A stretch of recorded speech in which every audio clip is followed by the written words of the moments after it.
Di suatu perkampungan hiduplah seorang pria miskin. Pria miskin ini diusir dari kampungnya oleh para tetua desa karena difitnah menjadi seorang maling. Karena tak punya tempat lain untuk pergi, ia melarikan diri ke dalam hutan yang lebat. Suatu hari, saat ia sedang mencari makanan, ia bertemu dengan seekor ular raksasa yang mengerikan.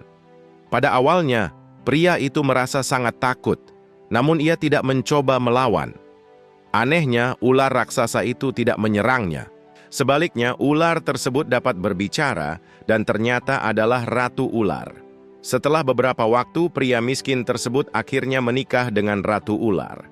Setelah menikah, hidupnya berubah secara dramatis. Seperti apa kisah pria tersebut? Simak cerita lengkapnya berikut ini. Suatu ketika, hiduplah seorang pria miskin di sebuah desa kecil.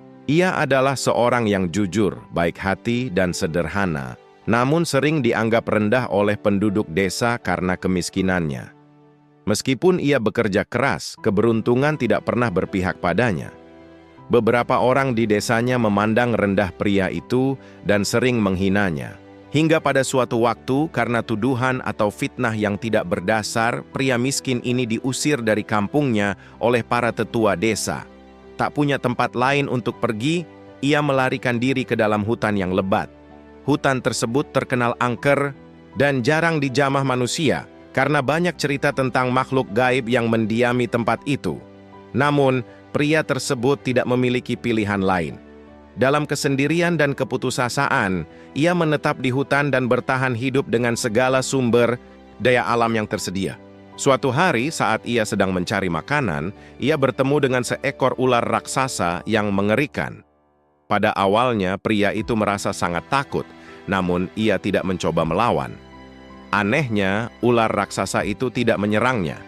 Sebaliknya, ular tersebut dapat berbicara dan ternyata adalah ratu ular, makhluk gaib yang memerintah di wilayah hutan tersebut. Ular raksasa itu terpesona oleh ketulusan hati pria miskin tersebut dan bagaimana ia tetap teguh meskipun telah diperlakukan dengan tidak adil oleh orang-orang di desanya. Ratu ular kemudian berubah wujud menjadi seorang wanita cantik yang anggun dan memutuskan untuk menolong pria itu. Ia mengundang pria tersebut untuk tinggal bersamanya di istananya yang terletak di bagian tersembunyi dari hutan. Pria itu yang tidak memiliki tempat lain untuk pergi menerima tawaran tersebut. Setelah beberapa waktu, pria miskin tersebut akhirnya menikah dengan ratu ular. Setelah menikah, hidupnya berubah secara dramatis. Ia hidup dalam kemewahan dan kebahagiaan, dilimpahi dengan segala bentuk kekayaan dan keajaiban yang ada di istana sang ratu ular. Namun, ada satu syarat yang harus dipenuhi oleh pria tersebut. Ia tidak boleh mengungkapkan kepada siapapun bahwa istrinya adalah ratu ular yang bisa berubah wujud. Setelah menikah dengan ratu ular, pria miskin tersebut hidup dengan damai di istana hutan yang penuh dengan keajaiban. Ratu ular memberikan segala yang diinginkan suaminya, mulai dari makanan yang melimpah, pakaian indah, hingga permata dan emas.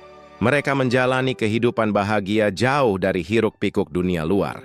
Pria tersebut perlahan melupakan kehidupan pahit yang ia alami sebelumnya di desanya. Namun, meski hidup dalam kemewahan, pria itu merasa gelisah. Di dalam hatinya, ia masih memiliki keinginan untuk kembali ke desanya. Ia ingin menunjukkan kepada orang-orang yang pernah menghinanya bahwa ia kini telah menjadi orang yang sukses dan beruntung. Meskipun Ratu Ular memperingatkannya untuk tetap tinggal di istana hutan dan menjaga rahasia, pria itu tidak bisa menghilangkan rasa keingintahuannya tentang apa yang akan terjadi jika ia kembali. Pada suatu hari, dengan berat hati, Ratu Ular mengizinkan suaminya untuk mengunjungi desa, namun ia memberikan peringatan keras agar sang suami tidak mengungkapkan jati diri sebenarnya tentang istrinya dan dari mana ia memperoleh kekayaannya. Pria itu setuju dan berjanji akan mematuhi syarat tersebut. Ketika pria itu kembali ke desanya, penduduk desa yang pernah mengusirnya terkejut melihat perubahan drastis dalam penampilannya. Pria yang dulunya miskin dan tertindas kini tampak seperti bangsawan, mengenakan pakaian mewah dan membawa banyak emas serta perhiasan. Orang-orang desa mulai mendekatinya, berusaha berteman dengannya dan memuji kekayaannya. Mereka yang dulu memandangnya rendah kini justru iri dan penasaran dengan keberhasilan yang diraihnya. Dalam berbagai acara dan pertemuan, orang-orang desa mulai menanyai asal-usul kekayaannya. Pada awalnya, pria itu berusaha menghindari pertanyaan-pertanyaan tersebut dan tetap diam, sesuai dengan janjinya kepada Ratu Ular. Namun, semakin banyak orang yang menekan dan membujuknya, semakin besar pula godaan untuk membanggakan dirinya. Akhirnya, dalam suatu pertemuan di bawah tekanan dan godaan, pria itu dengan sombong menceritakan kisahnya bahwa ia menikahi Ratu Ular yang memberinya semua kekayaan tersebut. Saat ia mengucapkan kata-kata itu, tiba-tiba langit menjadi gelap, angin kencang bertiup, dan gemuruh terdengar dari hutan. Pria itu langsung menyadari kesalahannya, namun sudah terlambat. Rahasia yang seharusnya ia jaga dengan baik kini telah terbongkar. Ratu Ular yang mengetahui pengkhianatan tersebut merasa sangat kecewa. Ia muncul dalam wujud aslinya sebagai ular raksasa dan mendatangi pria tersebut.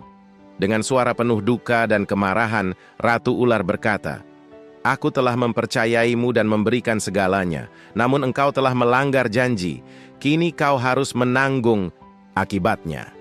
Setelah itu, istana ajaib di hutan menghilang seketika, kekayaan pria tersebut lenyap, dan ia kembali menjadi miskin seperti sedia kala. Ratu Ular meninggalkannya selamanya, kembali ke alam gaib tanpa pernah menoleh lagi. Pria tersebut dibiarkan sendiri, kehilangan segalanya, termasuk cinta dan kekayaan yang pernah ia miliki. Ia menyadari kesalahannya terlalu terlambat, bahwa kesombongan dan ketidakmampuannya menjaga janji telah merampas semua yang ia peroleh. Pada akhirnya, ia hidup kembali dalam kesendirian, tanpa istri dan tanpa harta, menyesali perbuatannya selama sisa hidupnya. Setelah kehilangan segalanya, pria miskin itu hidup dalam kesendirian yang lebih pahit daripada sebelumnya. Kesedihan dan penyesalan mendalam menyelimuti hatinya setiap hari. Tidak ada lagi kekayaan, cinta, atau kemewahan yang ia nikmati. Penduduk desa yang dulu menghormatinya karena kekayaannya kembali mengabaikannya, bahkan mencemoohnya karena ia dianggap telah menipu mereka dengan kisah-kisah yang fantastis tentang pernikahannya dengan Ratu Ular. Pria itu sering menghabiskan waktu berjalan sendirian di tepi hutan, merenungkan apa yang telah ia lakukan. Setiap sudut hutan yang pernah menjadi tempat tinggalnya bersama Ratu Ular, kini terasa kosong dan sunyi. Ia berharap bisa bertemu kembali dengan sang ratu, memohon ampun atas pengkhianatan yang dilakukannya, dan berharap segalanya bisa kembali seperti dulu. Namun, meski ia telah menyesal, alam semesta tidak menunjukkan tanda-tanda memaafkannya. Hutan tetap bisu, dan Ratu Ular tidak pernah kembali. Pria tersebut kini menyadari bahwa tidak ada yang bisa ia lakukan untuk membalikkan waktu. Pelajaran yang sangat berharga telah ia pelajari, meski dengan cara yang menyakitkan. Setelah hidup dalam penyesalan yang mendalam, pria tersebut mulai menyadari pelajaran berharga yang dibawanya selama hidup. Meski kesempatan untuk mengembalikan cintanya kepada Ratu Ular telah tertutup, pria itu bertekad untuk menjalani sisa hidupnya dengan sikap yang berbeda dari sebelumnya. Ia memutuskan untuk memperbaiki dirinya sendiri, belajar dari kesalahan, dan membantu orang lain agar tidak terjebak dalam nasib yang sama. Sadar bahwa tidak ada lagi yang bisa dilakukan untuk mengubah masa lalunya, pria tersebut memilih untuk hidup dengan kearifan baru. Ia kembali ke desa, bukan untuk memamerkan kekayaan atau kejayaan, tetapi untuk hidup sederhana dan tenang. Meski penduduk desa awalnya mengejek dan mengabaikannya lagi, lambat laun mereka mulai melihat perubahan besar dalam sikap pria tersebut. Ia menjadi lebih sabar, bijaksana, dan tidak mencari pujian dari orang lain. Pria tersebut menggunakan pengetahuannya tentang kehidupan hutan untuk membantu penduduk desa. Ia mulai mengajarkan cara bercocok tanam, berburu, dan memanfaatkan sumber daya alam dengan bijak. Kehidupan desa yang dulunya penuh persaingan dan kecemburuan mulai berubah. Dengan teladan pria tersebut, penduduk desa mulai menghargai nilai-nilai kerja keras, kejujuran, dan kesederhanaan. Mereka melihat bahwa kebahagiaan tidak selalu datang dari kekayaan, tetapi dari hidup yang bermakna dan penuh rasa syukur. Pria tersebut juga sering mengingatkan penduduk desa tentang pentingnya menjaga janji dan menghormati kepercayaan. Ia bercerita tentang pengalamannya yang pahit tanpa menyebutkan secara rinci bahwa ia pernah menikah dengan Ratu Ular, melainkan dengan perumpamaan yang bijak. Ia menjadi semacam guru spiritual bagi penduduk desa, meski ia sendiri tidak menganggap dirinya seorang yang suci atau sempurna. Ia hanya seseorang yang belajar dari kesalahannya dan ingin berbagi hikmah dari pengalamannya. Tahun demi tahun berlalu, dan pria tersebut hidup dengan damai di desanya.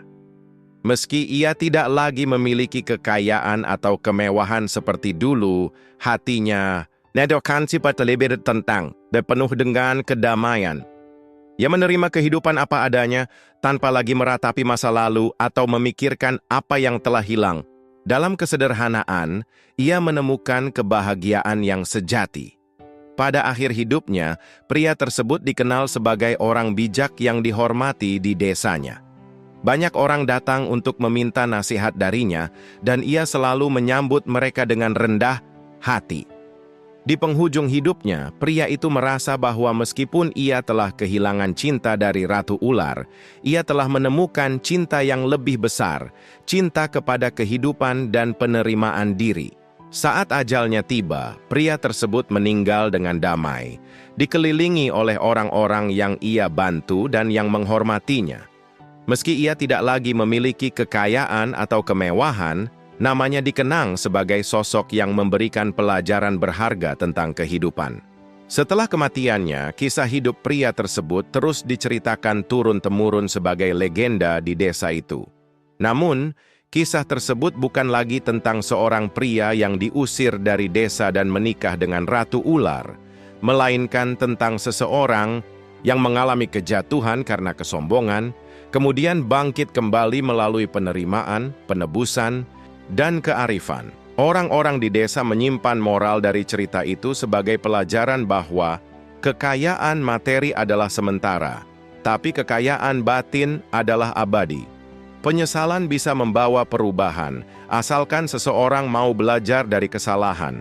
Kehidupan yang damai dan bermakna berasal dari kerendahan hati dan bukan dari kesombongan atau mencari pengakuan. Meskipun pria tersebut tidak pernah lagi bertemu dengan Ratu Ular, legenda menyebutkan bahwa sang Ratu Ular dari tempatnya di alam gaib sebenarnya mengawasi pria tersebut. Melihat perubahan dalam hidupnya, ada beberapa versi cerita yang mengatakan bahwa sang Ratu Ular tersenyum penuh kepuasan, menyadari bahwa meski ia tidak bersama pria itu, cinta dan pelajaran yang ditinggalkannya telah membawa perubahan yang lebih besar. Ratu Ular, sebagai simbol cinta yang abadi dan kekuatan alam, tetap menjadi bagian dari legenda yang mengingatkan manusia bahwa alam dan kehidupan selalu memberikan kesempatan kedua bagi mereka yang benar-benar tulus dan jujur dalam hati mereka. Meskipun cinta mereka tidak bersatu dalam dunia manusia, jejaknya tetap ada dalam hati pria tersebut dan dalam kehidupan orang-orang yang belajar dari kisahnya. Cerita ini berakhir dengan pesan yang dalam tentang pengampunan, penebusan, dan kebijaksanaan. Meskipun pria tersebut kehilangan segalanya pada awalnya, ia berhasil menemukan sesuatu yang jauh lebih berharga.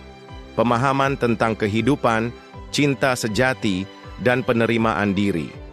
Kisah ini mengajarkan bahwa pada akhirnya kebahagiaan dan kedamaian tidak terletak pada kekayaan materi, tetapi pada kemampuan seseorang untuk tumbuh, belajar, dan hidup dengan integritas dan kesederhanaan.